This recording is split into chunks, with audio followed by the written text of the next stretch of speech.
So, hello, good evening, everyone. I think we can start now. Am I audible to you all?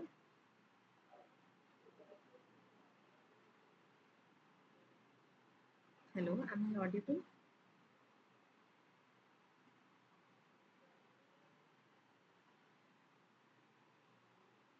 Hello,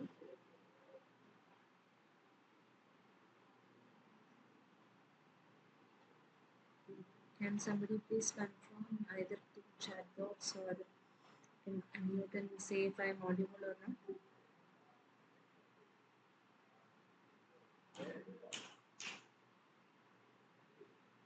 Hello?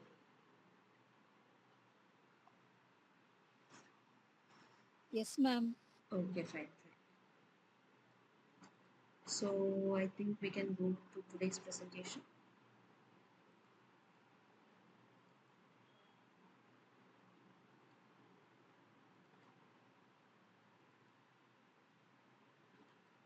So far I think you have completed three assignments and three assignment submission deadlines are over and the solutions are also available to you. So this is our fourth session of live tutorial problem solving on fundamentals of electronic materials and devices. So as discussed, in case you have any other queries related to the previous week contents or any doubts, you can either post in the discussion forum or mail to me at samra.emrf@gmail.com. And I think your submission deadline for the next assignment is also approaching. So please take care of that as well. So in case you, if you have any doubts regarding previous week questions or anything like that, you can ask me. Like somebody had asked about some question number 3. I don't remember in which assignment, but I think the solutions have been uploaded in the portal right now. So in case you're not able to understand any of the solutions, you can let me know and we can discuss that in class. So if you have any doubts, please speak up, and if not, we'll move on to today's contents.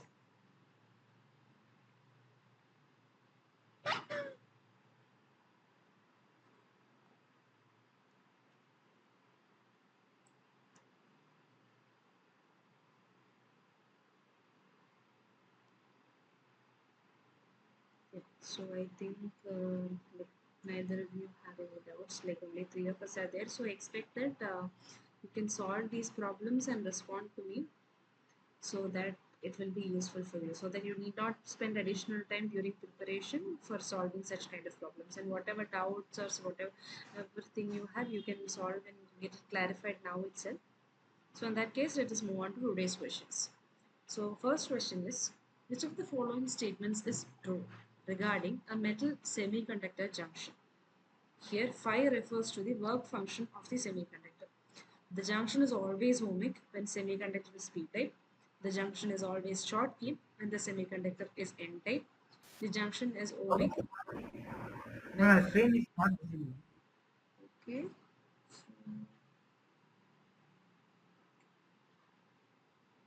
sorry, I didn't present it. That's one. Thank you for letting me know. Is it visible now? Yes, ma'am. Yeah. Okay. So thank you so much. So first question is, which of the following statements is true regarding a metal semiconductor junction? Here phi refers to the work function. So the junction is always ohmic when the semiconductor is p-type. The junction is always Schottky when the semiconductor is n-type. The junction is ohmic when the work function of metal is greater than work function of n-type semiconductor. The junction is Schottky when phi, that is work function of the metal, is greater than work function of the n-type semiconductor. So you know what happens when a metal and a semiconductor interacts to form a junction. We know that there will be a flow of electrons from the region where there is the higher Fermi level and accordingly Answer D. potential. Sorry. Answer D. Okay, one person has answered D. The other person, do you also feel that D is the correct answer? Yeah. So there will be flow of electrons and accordingly band bending will be happening. So according to that, we have two types of junction. One is ohmic, one is Schottky. So here one has answered that the junction is Schottky when work function of the metal is greater than work function of the n-type semiconductor. So do you have any other answers?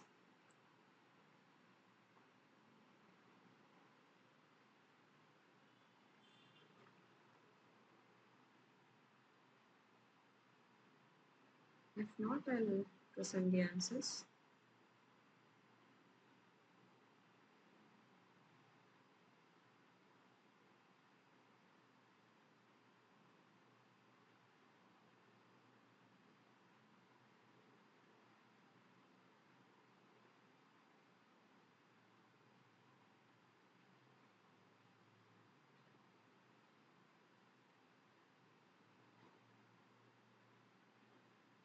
Okay. I think we'll move on to the answers. So basically, when there is a junction between a metal and N-type semiconductor, if work function of the metal is greater than that of the semiconductor, it is Schottky, which is option D, and if the metal has a work function which is less than that of the N-type semiconductor is ohmic. So the reverse is true for p-type. If the work function of the metal is greater than that of the semiconductor, in that case it becomes ohmic, and if the work function of the metal is less than that of the semiconductor, it becomes Schottky. So is that clear?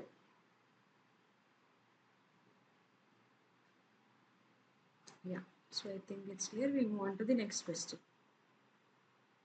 Yeah. So a junction is formed between a metal and an N-type semiconductor. The work function of the metal is 5.5 electron volt. The electron affinity and the band gap of the semiconductor are 4 electron volt and 1.3 electron volt respectively. What is the Schottky barrier of the junction? You have to give your answers in B. So basically we have phi value as 5.5, then psi value as 4, and phi value of the semiconductor is 1.3. So metal phi value is 5.5, semiconductor phi value is 1.3, and psi value of semiconductor is 4 electron volt. Then what is the Schottky barrier of the junction that is formed?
Okay, one person has answered 1.5 electron volts. Okay, what about the other person?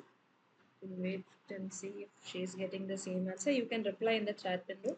I want both of you to work out. So one person has already answered. The others, please try to solve. And in case you're not getting the answer, means we will move on to presenting the answer. So please try.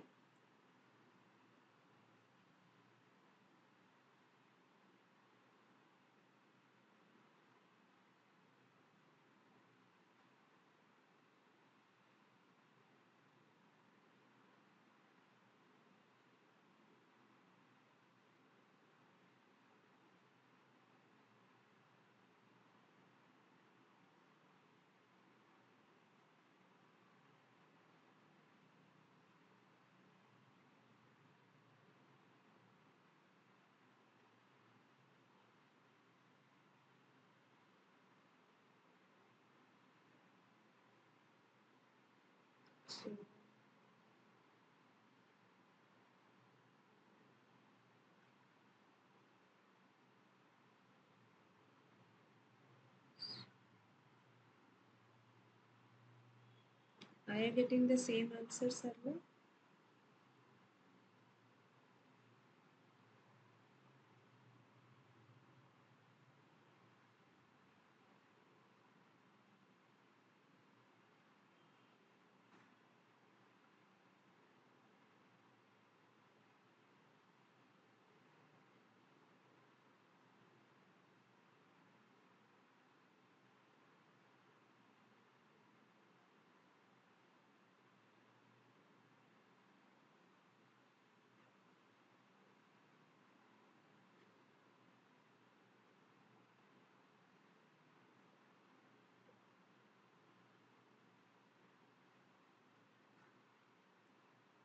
Okay, I think we can present the answers. So basically, this is what happens when a metal and N-type semiconductor, as in our case, forms a junction. So here we can clearly see the band bending, and the barrier for the electron to move from the semiconductor to the metal is the Schottky barrier. Sorry, Schottky barrier is from the electron to move from metal to semiconductor. So that is because here 5b is greater than EB0, and you have to find out the 5b value. So it's given that work function of the metal is 5.5 psi, and that is the electron affinity is given as 4 electron volts, and Eg is 1.3.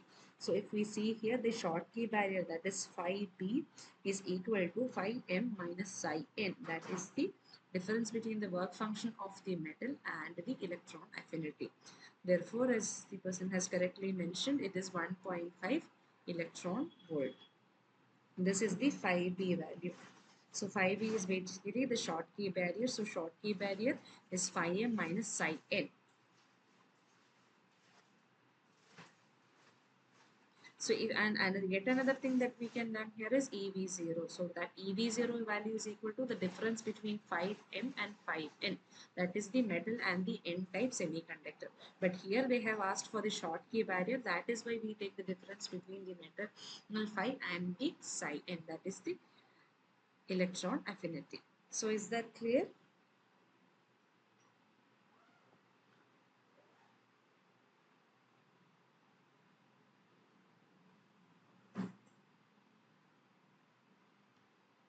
So I hope that's clear. So this question is, in a PN junction, what is the relationship between built-in potential and Fermi levels in the P and N sites before the junction is formed? Take the reference for the Fermi level to be top of the vacuum level for both P and N sites. So you have four options. Built-in potential is the sum of Fermi levels of P and N. It is the average of both on P and N. It is the difference of Fermi levels on both sides, and two quantities are not related. So which of the following is true? What is the relationship between the built-in potential and Fermi level in P and N when a junction is formed? Take the reference for the Fermi level to be top of the vacuum level for both P and N sites. So in that case, which is the relation?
Yeah, so any of you have the answers yet? Okay, one person has mentioned that he has no idea. What about the other person?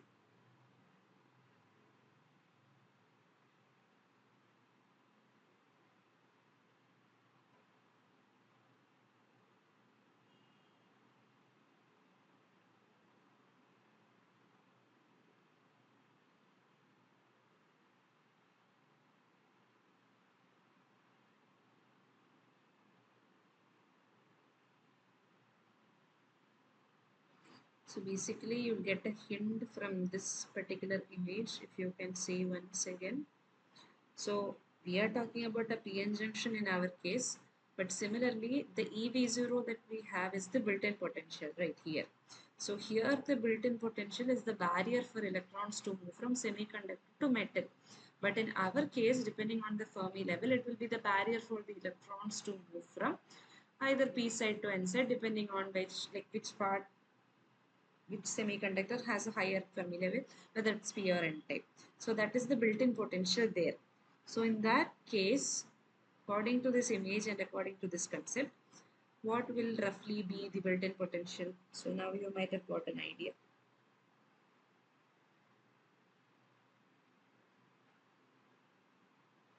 So there it was the opposition, or you can say the barrier for electrons to move from semiconductor to metal.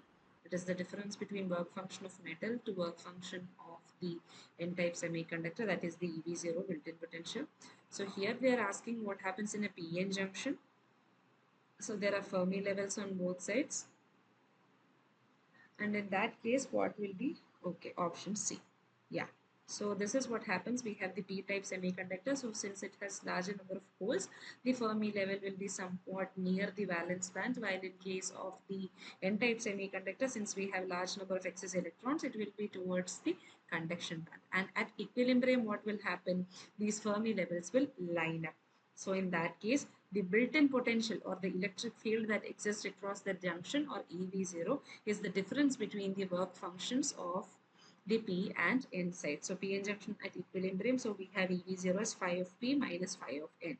Therefore, we can say that it is the difference of the Fermi levels of the N and P side. So that is option C. So next is a junction is formed between a metal and again an N-type semiconductor. So the work function of the metal is 6.1 electron volt. Electron affinity and band gap of the semiconductor is 3.6 and 1.3. What is the Schottky barrier? So we had just before solved a similar question. So in the same lines, you can solve this as well.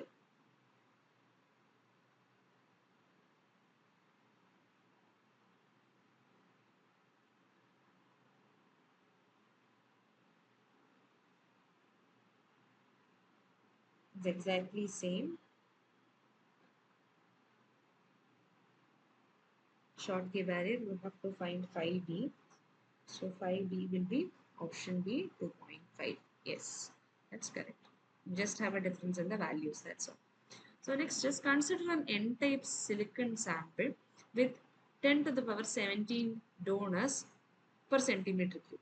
The electron affinity of this semiconductor is 4.01 electron volt, and the work function of four potential metals are as follows: cesium 1.8, lithium 2.5, aluminium 4.25, and Au 5.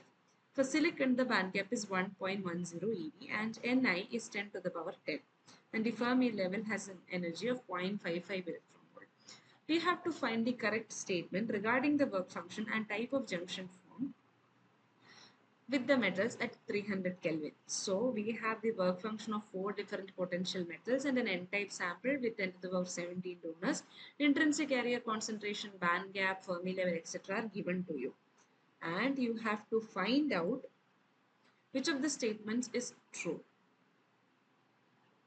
First thing, you have to find out the work function of the N-type semiconductor, and then what kind of junction is formed with which metal. So here we have four metals, 1, 2, 3 and 4.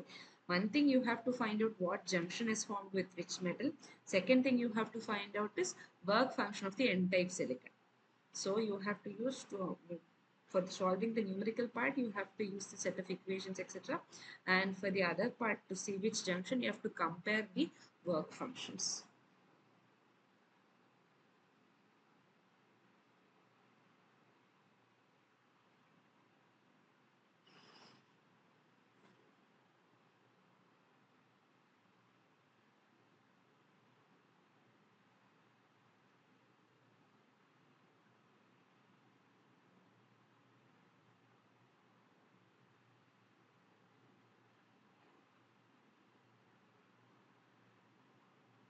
Fermi level is given, we have to find out work function, temperature is given, the carriers are given, and the intrinsic carrier concentration is given. Using all of this, you will get the work function of the n-type semiconductor.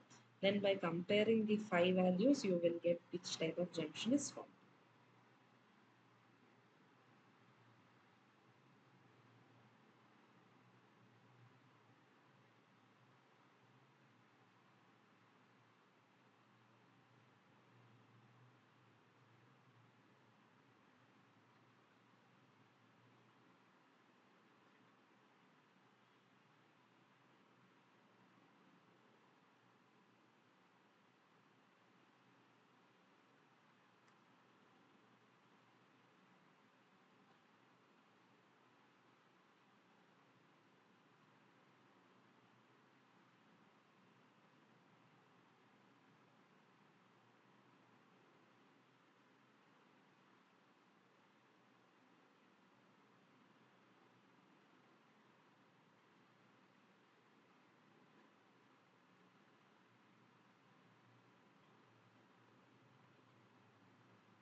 So any answers? One thing is using, like, even if you don't get the value of work function of the n-type, using the phi values given, you can eliminate few options. Like you know the concept of Schottky and ohmic junctions, right? So if you compare which is higher, it is an n-type sample. It is already told you have four work functions. Using that, you can already eliminate at least two out of these. So once that is eliminated, you can get the rest.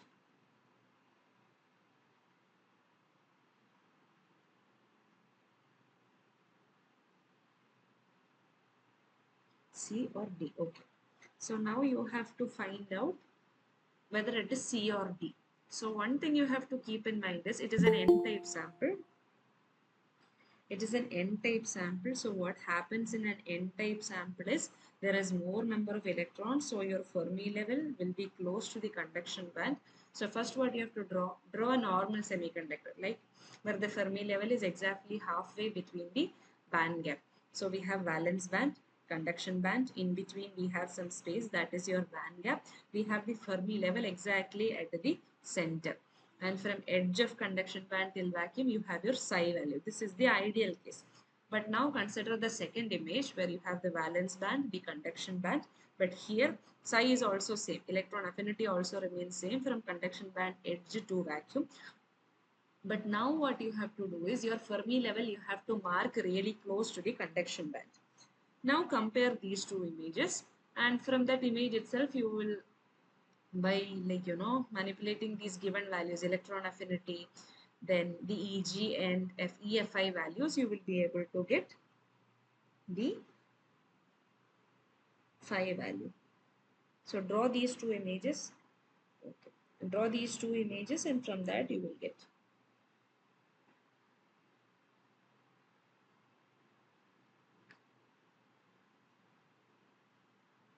So first you have to use an equation. Give you one hint. First you have to use an equation to find EFN that we have already learned in the previous week. The equation for finding EFN, that is Fermi level of the n-type semiconductor. From that you will get EFN. And once you get to the EFN value, if you compare these two images, you will get the answer. So that is how you look at this problem. So I'll give you a few more minutes to see. Otherwise, I'll go to the answer.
So this is the image I asked you to visualize. So here, if you see this image, see this is the EFN value, right? This is an N-type semiconductor. What happens is this, from these black dots till this edge, that is your psi value, that is the electron affinity.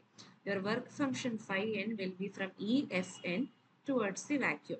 And in normal case, what happens, this EF value will be at the center. So first what you have to do is you have to find EFN. If you have EFN, if you have the actual band gap of the initial semiconductor and you have the psi values, you can calculate the phi n. So keep a note of this image, and from that we'll see. So this is your Eg value. This entire thing is your Eg. This entire thing is your Eg, that is the band gap of the semiconductor material. Your Fermi level shifts close to the conduction band, which we have more number of electrons. Then your phi n, that is work function in your n-type semiconductor, is from Fermi level towards the vacuum.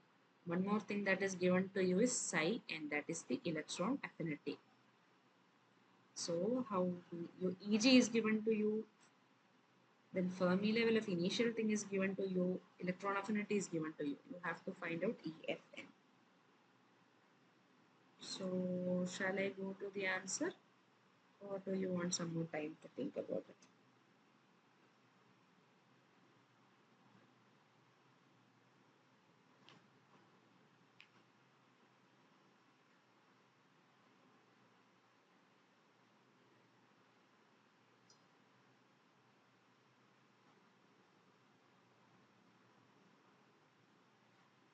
Okay. So I'll give you the first step. This is the first equation.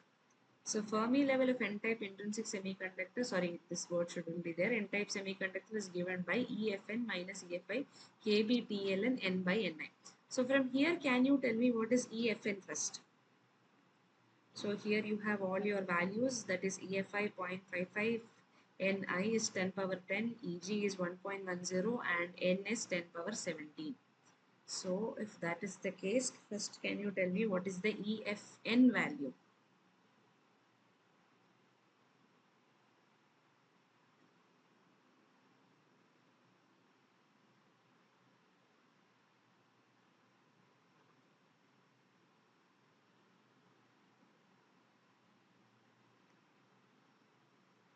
Still nothing, wait.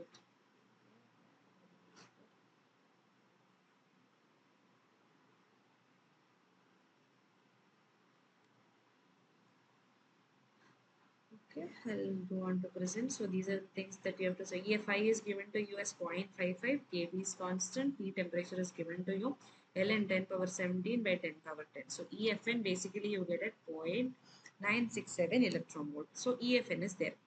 Now you have EFN value, initial EG value you know. So that Eg minus EFN will get that small distance between your Fermi level and the conduction band edge. So with that, if you add the electron affinity, you will get the phi n value. So basically all other parameters are given. So if you add those things, you will get 4.14 electron volt. Your answer will be option C. So is it clear?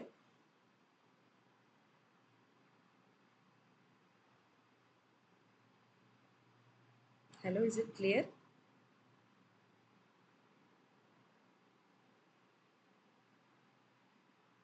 Hello? Yeah. Okay.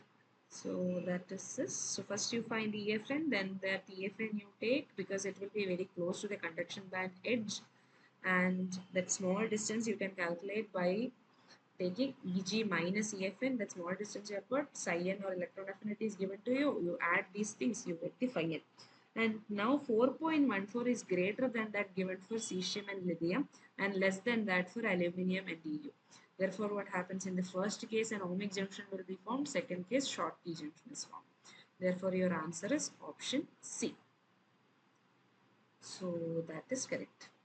Now, next question is, a silicon PN junction is formed with the donor and acceptor concentrations of 10 power 16. If intrinsic carrier concentration is 10 power 10, what is the built-in potential of the junction? Give your answer in volts. You have to find EV0 given that donor and acceptor concentration are 10 power 16 per centimeter cube and intrinsic carrier concentration or Ni is 10 power 10 per centimeter cube. So you have to find out these two things.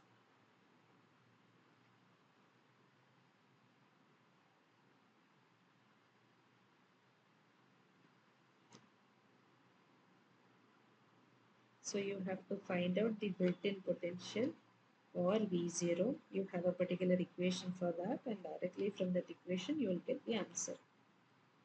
You'll get an approximately close answer. So based on that, you can select it from the options.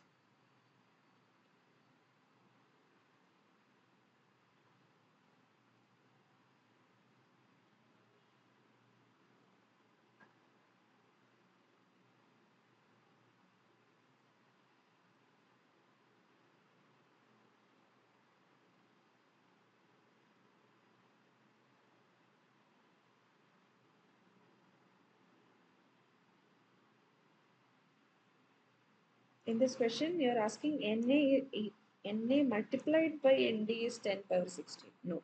Here we are telling both donor and acceptor concentrations are 10 power 16, which means that they are 10 power 16 each. So Na is 10 power 16, Nd is also 10 power 16. You have to take in that equation. If you know the equation, you have to take 10 power 16 twice.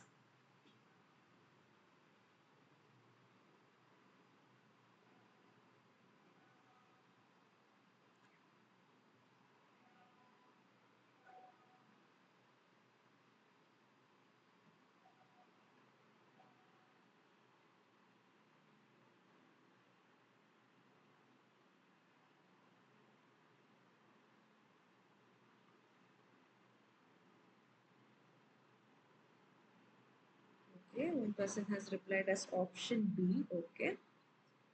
What about the others?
Anybody else getting the option B?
Okay, one person has got A and another person has got B.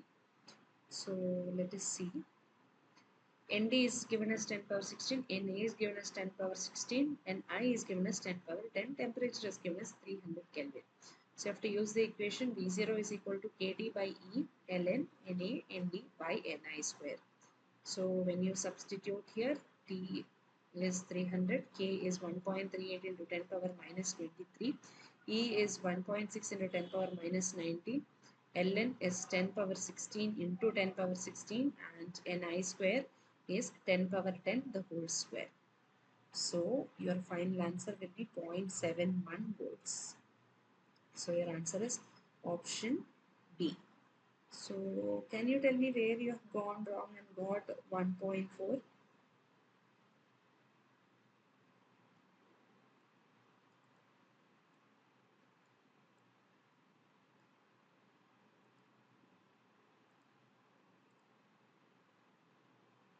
Okay, it's a calculation error. Okay, fine.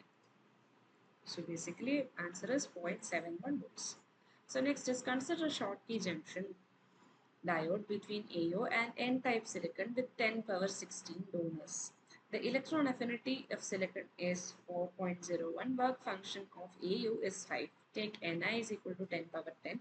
Band gap is 1.1 electron volt, and assume that Nc is equal to Nb for this question. What is the built-in potential? Give your answer in volts. So basically they have asked for the built-in potential. So here it's a series of things that you have to calculate. First you have to find the similar, eventually you have to find EV0. So to get to that EV0, initially you have to think of the equation using Ni, then electron concentration and Fermi level. So all these things.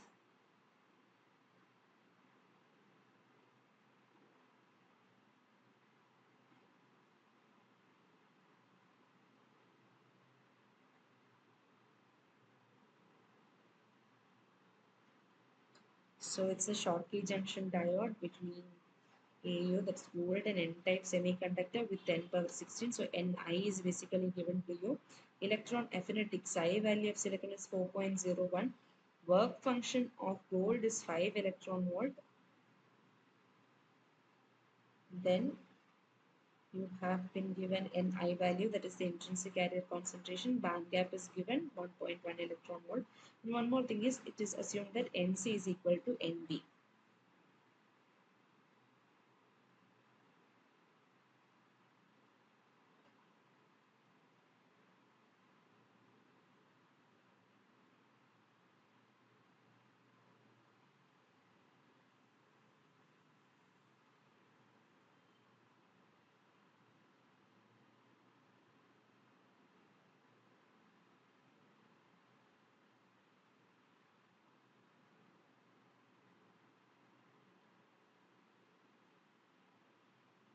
So here also initially you have to find that small distance between the conduction band edge and the Fermi level.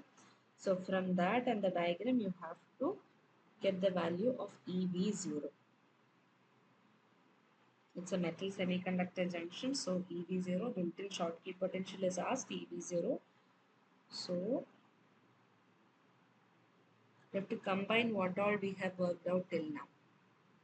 Like we saw a similar problem, right, where we found out the work function of the semiconductor. So similar to that, you have to see how the band gap diagram goes. From there, first you have to find out the conduction, the distance, the small energy gap between the conduction band and Fermi level, and then that value you have to substitute in the equation for EV0. So combining all this, you will finally get the V0 value. So that is what is asked here. So please go through the questions that we did before, and then using the two diagrams of a normal semiconductor material and the possible N-type Schottky junction, that N-type material and the Schottky junction that is formed with the metal. So based on these two things, you can work out.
Okay, one person has mentioned as option D. Any other answers?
Anybody else? Any other answers?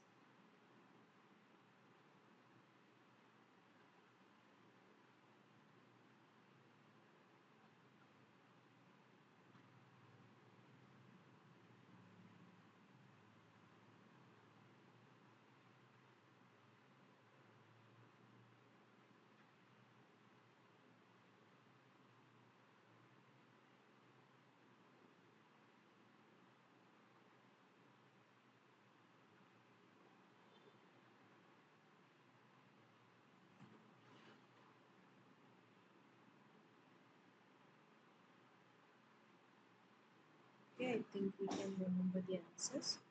So first, intrinsic carrier concentration equation is given as Ni is equal to root of Nc Nv e power minus Eg by 2 times Kb into T. We know Nc and Nv are effective density of states, and here it is given that Nc is equal to Nv, and Eg is the band gap that is also given to you.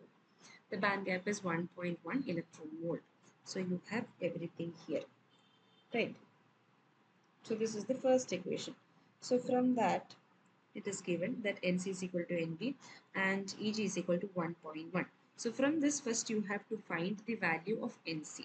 So everything else is given to you. Nc and Nv is equal. So it becomes either Nc square or Nv square, root of Nc square or Nv square. So it becomes Nc alone. So Ni is equal to Nc e power minus Eg by 2 times Kb into T. So Nc value, that is the effective density of states, you have got. That value you will get. So that value is 1.738 into 10 to the power 19. So this is the value that you get. 1.738 into 10 to the power 19. You get the value of Nc first. So once you get Nc, now we have to find out the small energy difference between the conduction band edge and the Fermi level. That is Ec minus EFn. That is the next thing that you have to find out. So for that, again we use the equation for the n-type semiconductor. For n-type semiconductor, again we have n is equal to root of NcNv e power minus of Ec minus EFn by Kb into T. So basically it is the same equation for, but this is for an intrinsic carrier concentration. For extrinsic case, this Ni becomes N, so which is given as 10 power 16. Root of NcNv, again it is the same. Nc is equal to Nv, therefore it becomes root of Nc square, that is Nc alone. E power, this is minus Eg by 2, Kb into T, so Kb into T remains the same. This Eg by 2 we will replace by Ec minus EFn. So N is equal to Nc e power minus EC minus EFN by KB into T. So from this equation, you will get EC minus EFN. So EC minus EFN is 0.19286 electron volt. So that part you have got.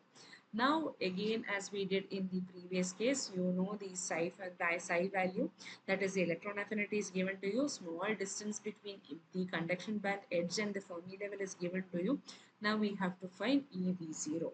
EV0 is work function of the metal minus work function of semiconductor. Work function of the metal is directly given to you, and as we did in the previous problem, that electron affinity minus that small energy value will finally give us the EV0. So once you get EV0, you have to just divide it by the value of E to get your answer V0 as 0.797. So somebody had mentioned the answer as option D, right? Yeah, so your answer is correct. This option D. So is it clear? Ma'am, So can we use the formula sorry. as EFN? Can we here they have given Ni also, Ni Yeah. as 10 power 10, Okay. and also concentration of donors. So can we use the formula EFN minus EFI is equal to KT ln ND by Ni? Yeah, that can also be used. Yeah. Okay. So using that So that equation, you got the answer will right. time, yes, Huh. Okay, that is also useful. because here we need to find the NC, Yeah. but in that case it will be more easy. Sorry, I didn't get you. Your voice is breaking. Hello. By using that formula, the time could save more, because in the problem you have mentioned, we need to find the NC as 1.78 into 10 power 19. Okay. But using that formula, we have a direct values of both ND and Ni. Okay, that also can be used. Either is fine.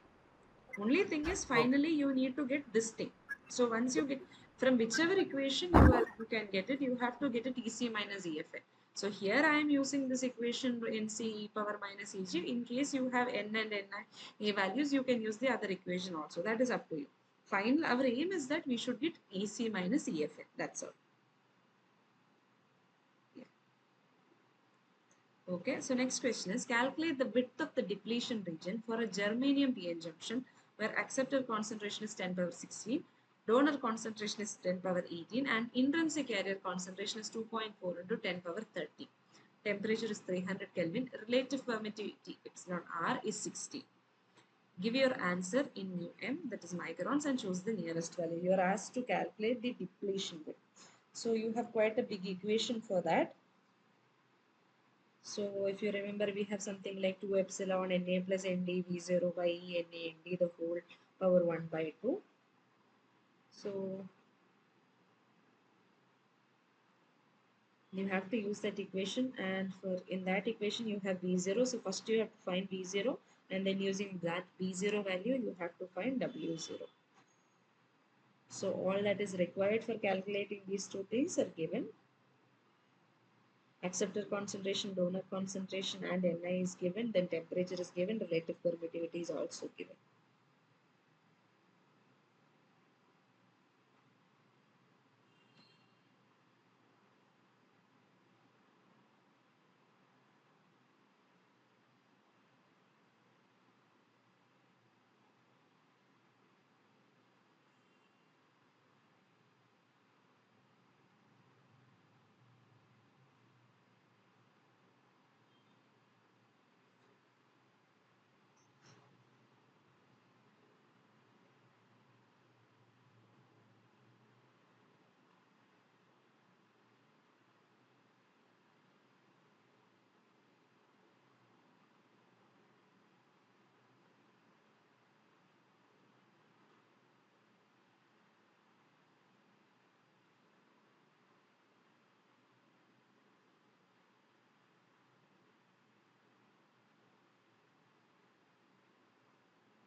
So should I go to the equations, or do you have an idea on which equations to use?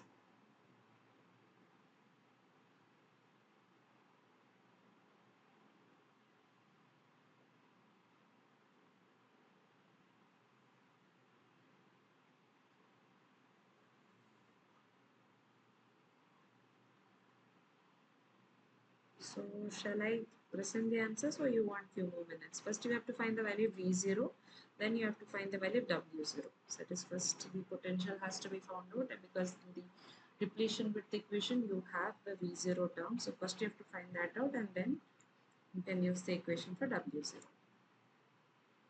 I think in last class, or maybe last class, we had a similar question where we did the relative permittivity conversion and so on and so forth. So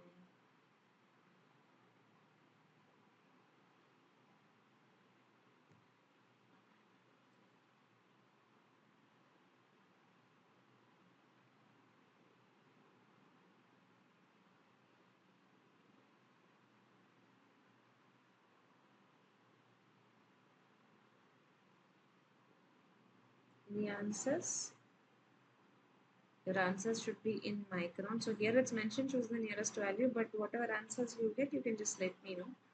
We have not added the options here.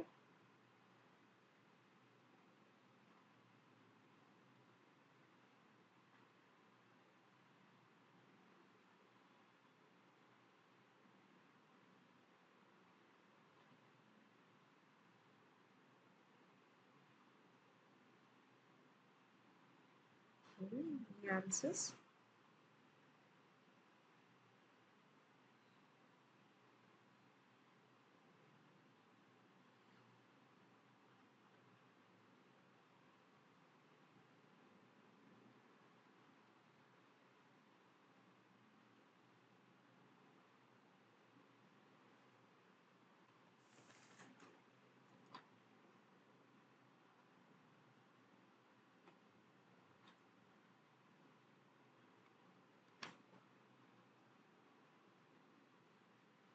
Point 0.36 microns, one person has answered.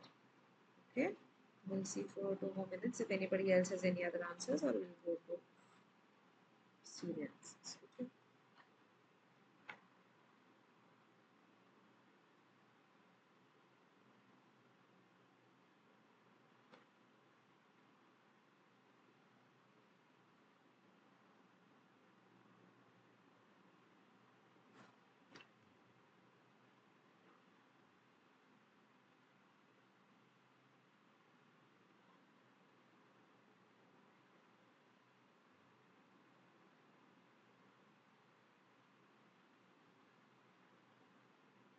Okay, one person has got 0.123 microns, one person has got 0.36.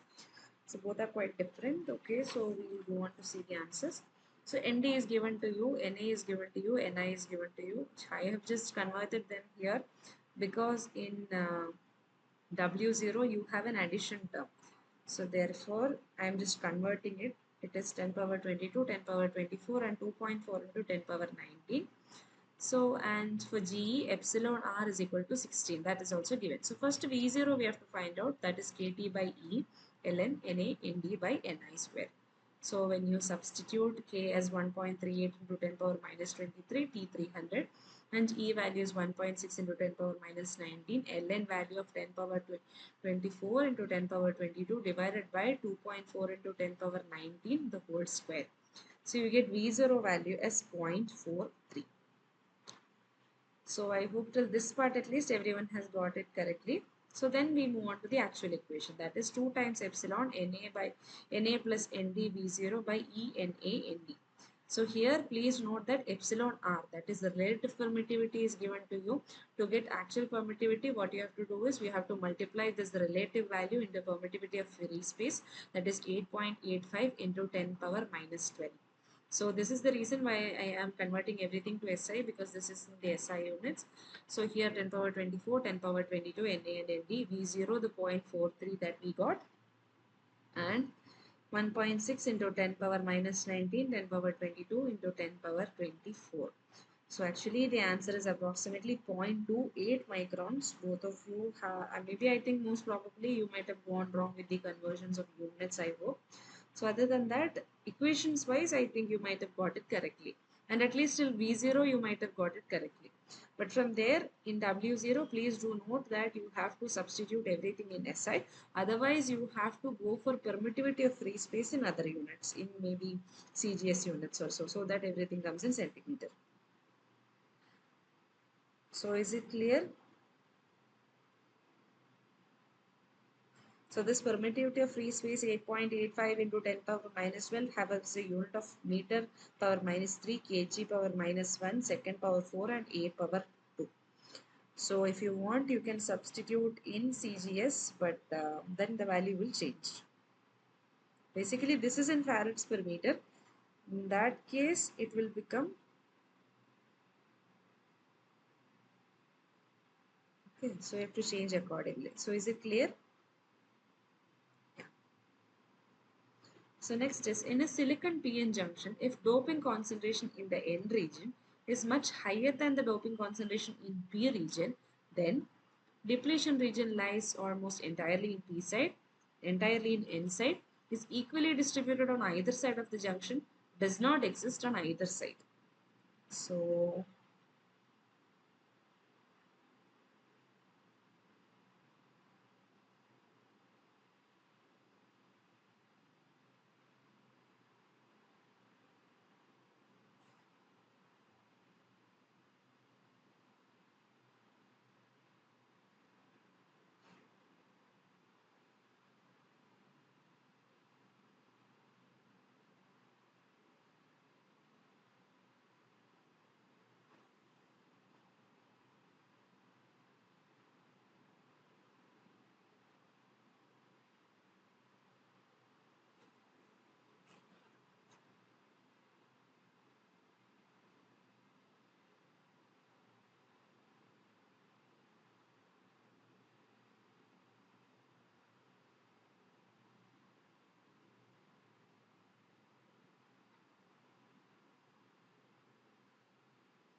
so a silicon PN junction is formed, doping concentration in N region is much higher than that in P region, then what happens to the depletion region?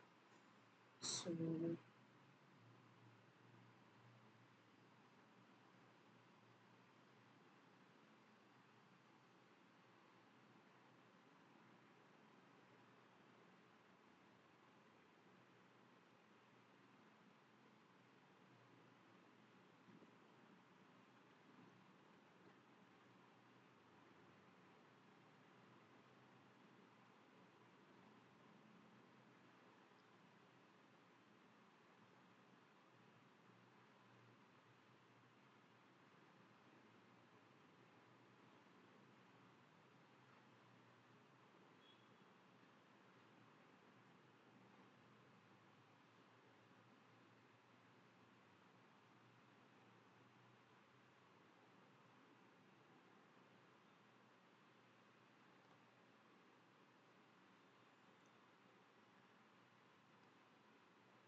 okay, one person has replied as option B. Okay, we'll wait for 3 more minutes and then we'll see if anybody else has any other answer. Satish has replied as option B.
Okay, one person has mentioned A, another person has mentioned B. So we'll see the answer.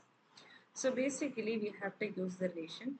There is an inverse relation. Width of depletion region in N side divided by width of depletion region in P side is equal to Na by Nd. So here it is mentioned the doping concentration in the N region is much higher than that the doping concentration in P region. Therefore, Nd is very greater than Na. Then Wp will be greater than Wn, which means the depletion region will lie almost entirely in the P side. So Na and Nd you might know, right? So doping concentration in the N region is Nd and doping concentration in the P region is Na. So here Nd is much greater than Na. So if you are taking this will be a value less than 1, which means if this is the case, then inversely what happens? Similarly, Wp will be greater than Wn. So that is why we say that the depletion region lies almost entirely in the P side. So your answer is option A. So is that clear? So this relation has to be kept in mind. So it is inversely proportional. Wherever there is more doping, less of the depletion region will lie there, simply speaking. That's all. Yeah, I hope it's clear. So next is, which of the following is the correct order of V0 for a p-n homo junction using the following materials? Assume dopant concentrations are same and junctions are at room temperature. So in previous class we had seen about Eg, what happens to carrier concentration, etc. Right? So on similar lines you can tell about the values of V0 also. It is related to Eg and Ni, and according to that you can take what happens to the V0, that is built-in potential also.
Okay, one person has mentioned as option A.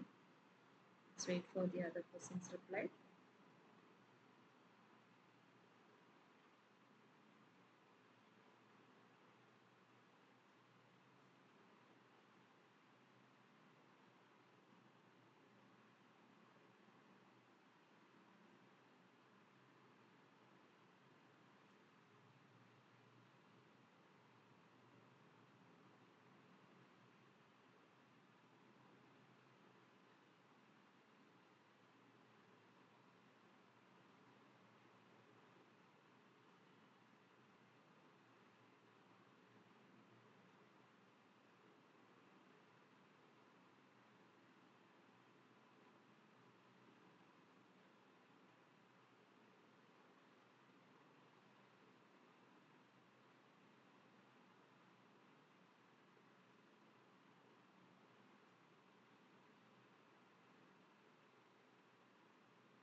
Any other answers other than A?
Yeah, I think we can move on to the answer. So basically V0 is equal to Kb by T ln NaND by Ni square.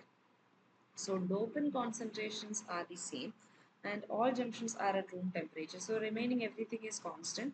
We can say that V0 is proportional to 1 by ln 1 by Ni square. Like dopant concentrations are same.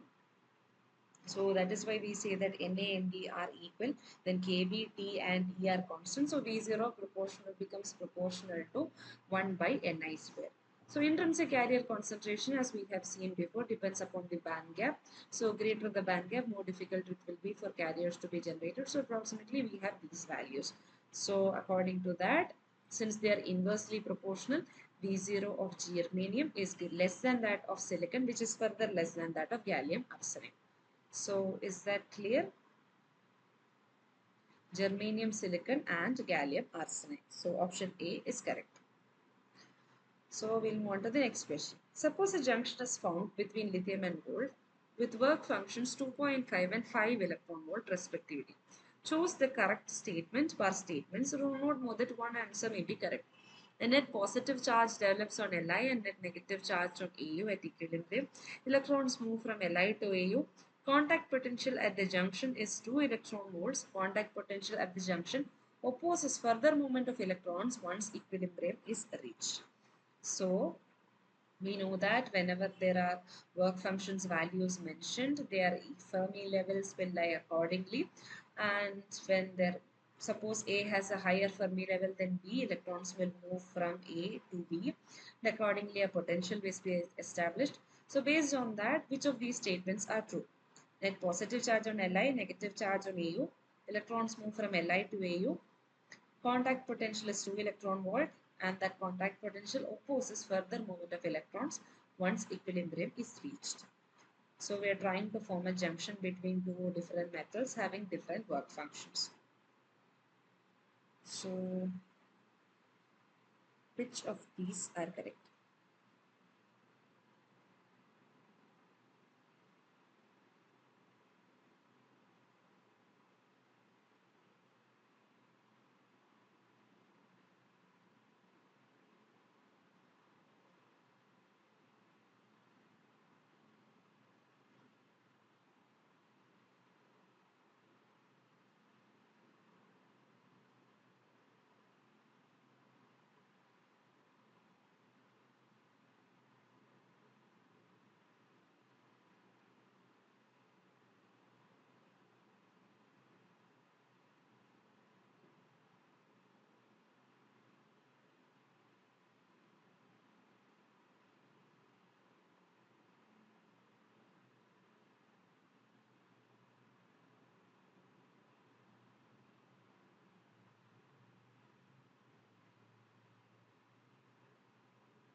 A and B. Okay, one person has replied as A and B. Just wait for the other person.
Okay.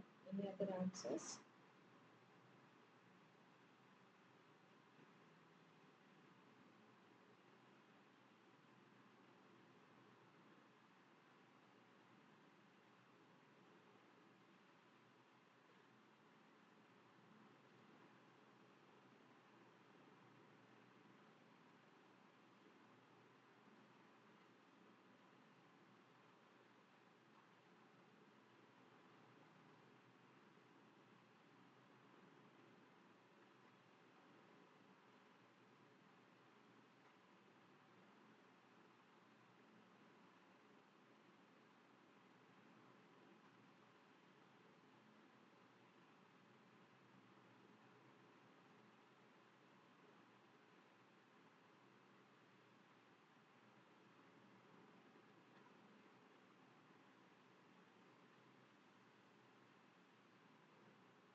Okay.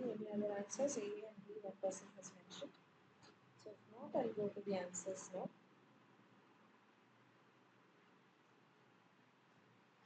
Okay. So solutions are A, B, and D. So here what happens is that a net positive charge develops on lithium and net negative charge on AU. What is the reason? Because we have lithium work function as 2.5 and AU work function as 5 electron volt. Right. So if you visualize it, the work function of lithium is 2.5, which is smaller compared to the work function of 5. So approximately what happens, work function means from the Fermi level towards the vacuum. So here 2.5 means that it is at a higher level compared to that at 5 level. So what happens is electrons will flow from lithium towards AU. As a result, positive charge will develop on Li and negative charge on AU at equilibrium. So that is correct. So electrons move from Li to AU. That is also correct. And one more thing is that after the equilibrium has reached, the potential that is formed at the junction actually prevents further movement of electrons. So that is the concept of contact potential. So the contact potential actually opposes the motion of electrons. Therefore, both A, B and D are correct. Okay. So next is total depletion width of a germanium PN junction is 1.5. Donor concentration is given, acceptor concentration given. What is the depletion width on P side of this junction? So basically total depletion width is given to you. Donor concentration and acceptor concentration is given to you. What is the depletion width on P side of the junction? So before, if you remember, I had asked a question on like, suppose I have more doping in one region, which area will the depletion width lie? We had a question like that, and there we saw a ratio, right? So if you use that ratio and do some changes to that ratio, you can solve this problem. So we saw a ratio like Na by Nd is equal to Wp by Wn, or some ratio we saw before, right? Width of depletion region versus doping. So that equation you have to use here.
So any answers? Option C. Okay, anybody else?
Okay, one person has mentioned as option A and the other as option C. So basically Wn by Wp is Na by Nd, that is their opposite. Wn is the depletion region in the N side, width of depletion region inside, Wp is the depletion region in P side, and Na is the doping concentration is P side, and Nd is the doping concentration in the D side. So what you have to do is, on both sides you add plus 1. So what happens, Wn plus Wp by Wp, Na plus Nd by, this is because we add 1 here because we want to find the value of depletion width on the P side, right? So, and what happens when you add 1? The numerator becomes Wn plus Wp, which is the total depletion width, which is given as 1.5 microns. So, Wp by W0, now we are just inverting it, Wp by W0, that is the total overall depletion width, Nd by Na plus Nd. So if you substitute, we will get 1.2 microns. So one has mentioned as option C, that is correct. So is it clear now what happens? So if they were asking for the width of the depletion region on the like N side, you should have, like instead of Wp, you should have written something 1 minus Wn or something like that. So accordingly, you can get the value Wn. Or once you get Wp, if you just subtract it from the overall depletion width, that also will suffice. So that's up to you. So using the same equation, we can find the value of Wp. So I hope it's clear now. Yeah. So next is, consider the silicon-based PN junction with Na and Nd respectively as 10 power 15 and 5 into 10 power 16. Intrinsic air concentration is 10 power 10. What is the built-in potential? So this is similar to the one what we have solved earlier. Like it's a direct question. You can just substitute and tell me the answers.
We just have to find out the value of V0. So KB by KBT by ELN and AND by N square is direct substitution. So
okay, anybody answers?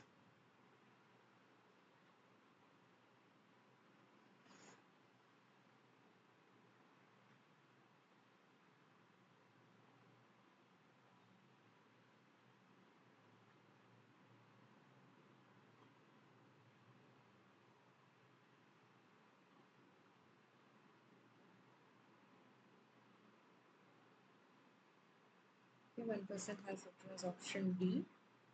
So let us see. It's basically V0 KBT by E ln Na ND by Ni square. Na and ND will be 10 power 15 and 5 into 10 power 16, and Ni is 10 power 20. We have to write 10 power 10 the whole square. So substituting it should be 0.70. It's actually option A and not option D. So please go through the calculations and check once again. Yeah.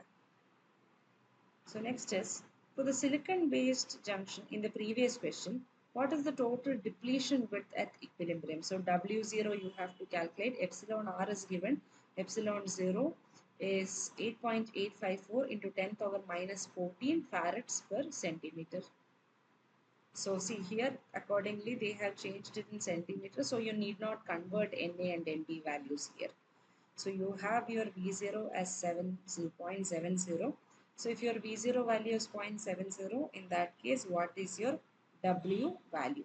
So we had an equation, right? Root of 2 epsilon Na plus Nd V0 divided by so and so. So that equation you have to use and find out the value of the depletion width.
Any answers?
Okay, one person has answered as option A.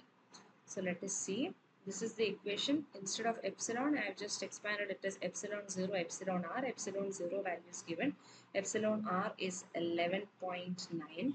Then V0 zero 0.7 we got previously. Na and Nd, since it is given in farads per centimeter, we need not convert. We can use it directly.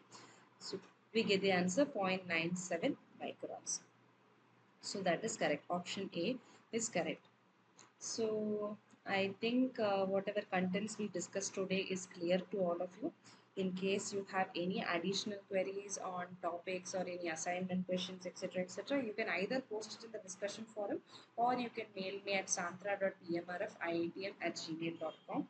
And in coming weeks, please take a note that you are updated with the contents because we will be going towards light scattering, then light semiconductor interactions, metal like MOSFETs, JFETs, and so on. So it will be comparatively tougher compared to the previous week. So better that you are updated with the contents and you have an assignment deadline approaching. So please keep an eye on that as well.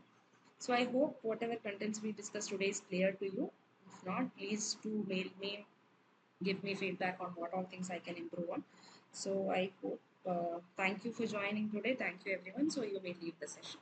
Thank you so much.